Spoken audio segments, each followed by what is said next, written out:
You're listening to the Paul Young Podcast.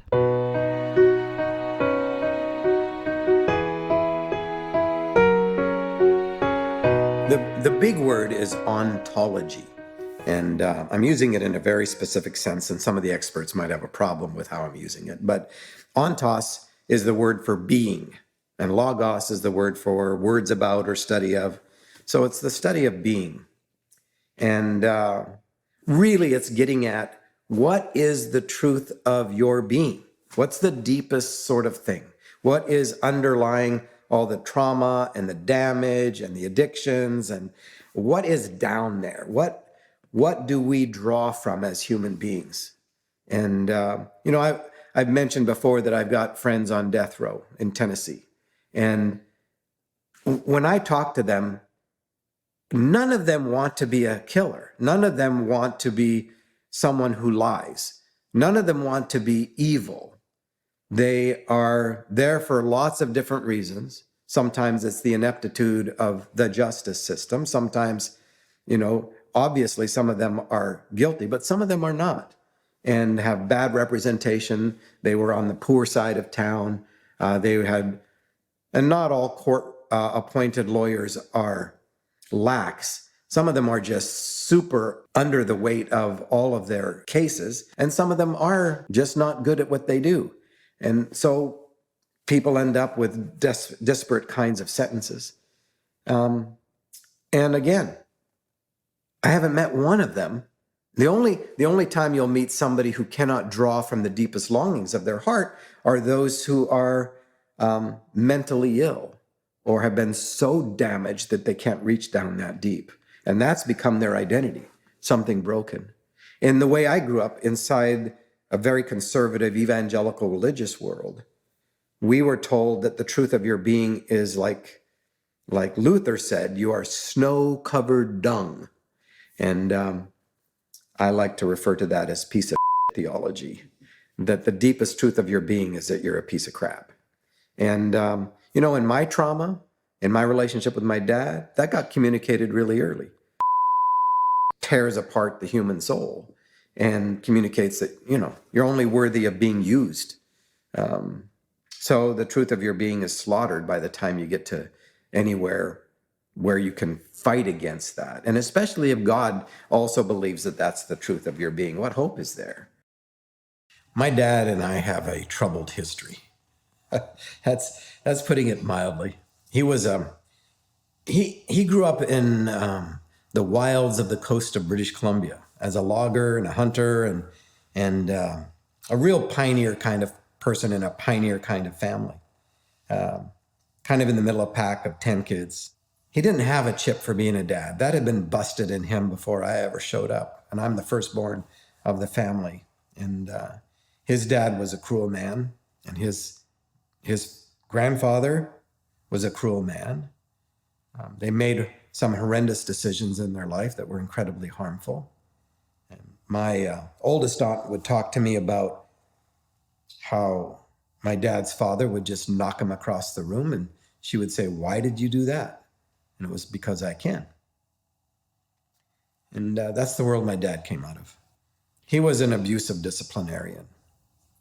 And I didn't know his history. I just knew that I was terrified of him. And that was a constant thing until I was out. And I got out of the house as soon as I could, 16, and I was out. And my dad lived until he was 92. And our relationship was difficult. There was no sense of a personal connection.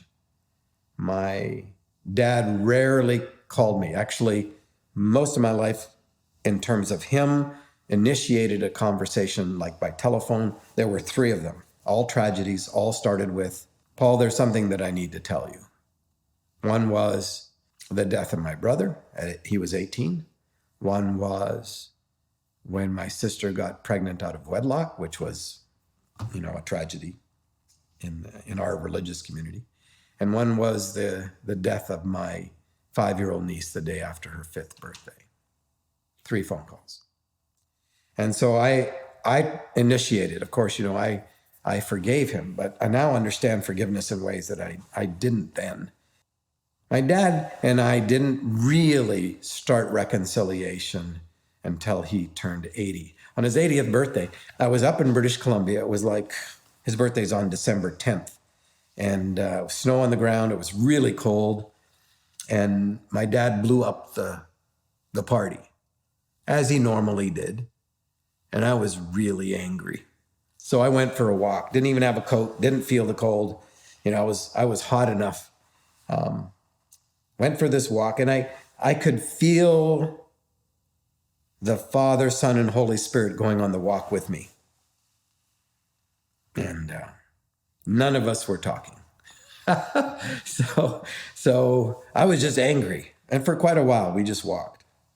And then I kind of feel the arm of God, Papa God, around my shoulder. Now, I've never heard God speak audibly to me. I really believe that every human being has a unique way of communication, whether it's in pictures or nudges, or I have friends who've heard God speak audibly, but not me. Mine is very internally conversational.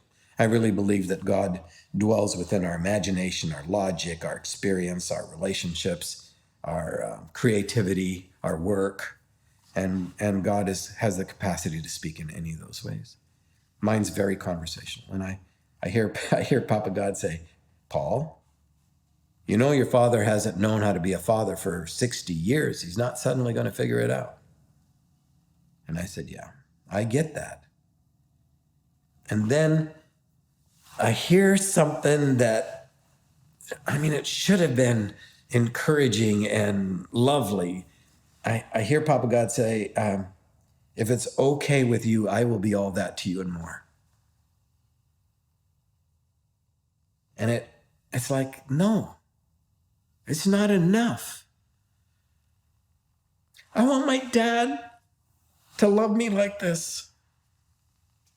My dad's 80 years old at the time, and I'm almost 60 years old at the time.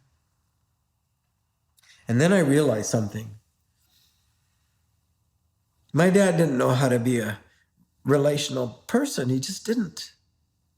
And when he would blow things up, it was because it's like I'd led him onto a field that I had planted mines, my expectations. I walked into a scenario, a situation, a party like his 80th birthday, and I had planted mines that he didn't know where they were. And eventually he stepped on one and he blew things open. So it was my expectations that were keeping him in this place. And I decided that I had to let him be free from my expectations. Did he ever be the dad that I wanted? And it was a crazy thing. I actually let him become something more, not something less. And the something more was I let him become a human being. Because a human being is a greater reality than being a dad. Being a dad is a subcategory of being human. Not everybody gets to be a dad, right? And things started to change. Because when I let him be a human being, suddenly his story mattered to me. Suddenly I was able to listen to him in a way that I hadn't been able to listen to him before because I had all these expectations. I also realized that in my inside house, I kept two photo albums. One of all the bad, dumb things that he had done and said and harmed me, right? So that when I had these expectations and he blew things up, I could go to my photo album and I could say, look, he's the same son of a that he's always been. And I could show you photos and photos. But I had this other photo album that I didn't want to look at. It was in some dusty cabinet in my inside house. And it was photos of things that he had done that were actually good. But those photos violated this photo album. And this is the one where I was stuck. And I wanted to prove, look.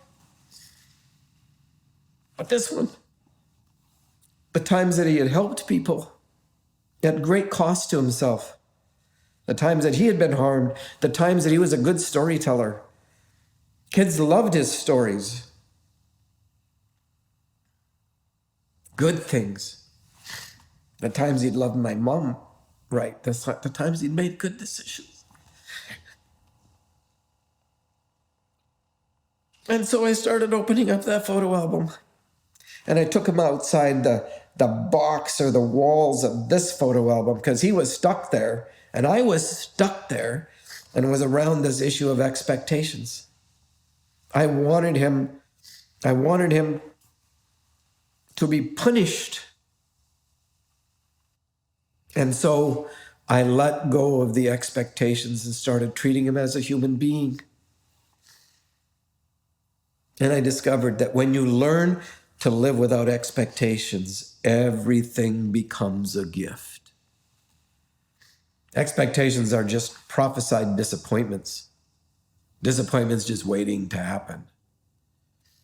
And my dad started to become a human being and started to be somebody who mattered.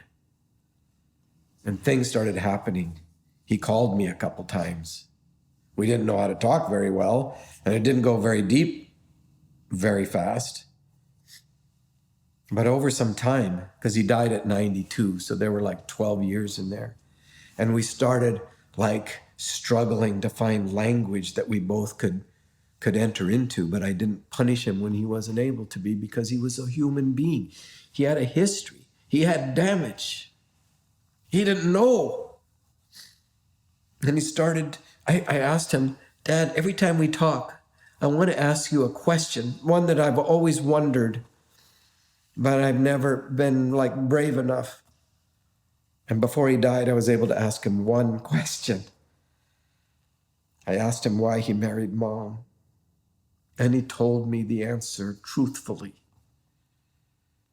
And it was sad because it wasn't out of love, but he didn't know how.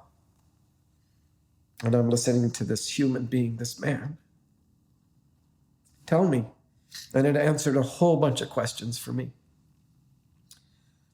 A couple weeks before he died, a month and a half before he died, I called him because I was still the one mostly calling. And he started about a minute into the conversation. He says, Paul, there's something I need to tell you. Great. Because that's always how tragedy conversations started, the same words. And I go, Dad, yeah? He says, no, you need to listen to me. I need you to hear what I'm going to tell you. And I'm like, okay. He said, Paul, listen. I need you to know that I'm really, really, really proud of you.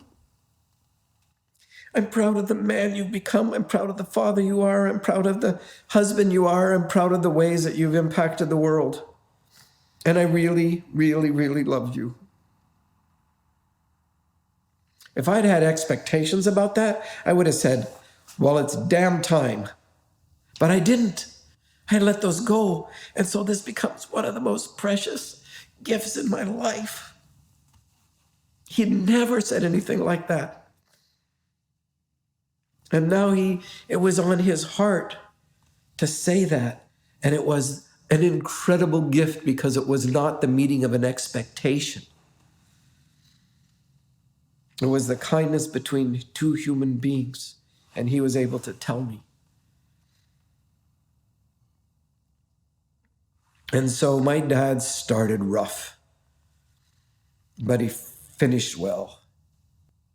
And yeah, I grieve.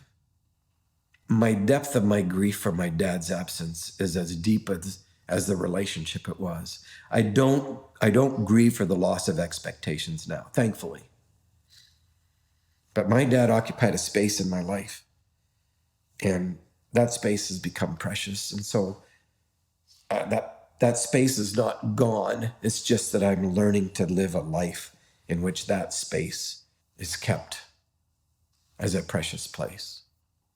Could we have lived our lives differently? Oh, yeah.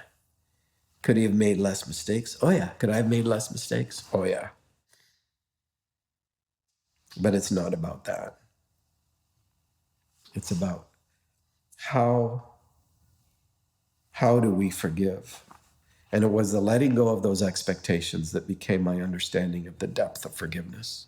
and my ability to then move forward inside of that relationship with no agenda. I didn't need my dad to say that anymore. But when he did, it was a gift. Thank you for listening.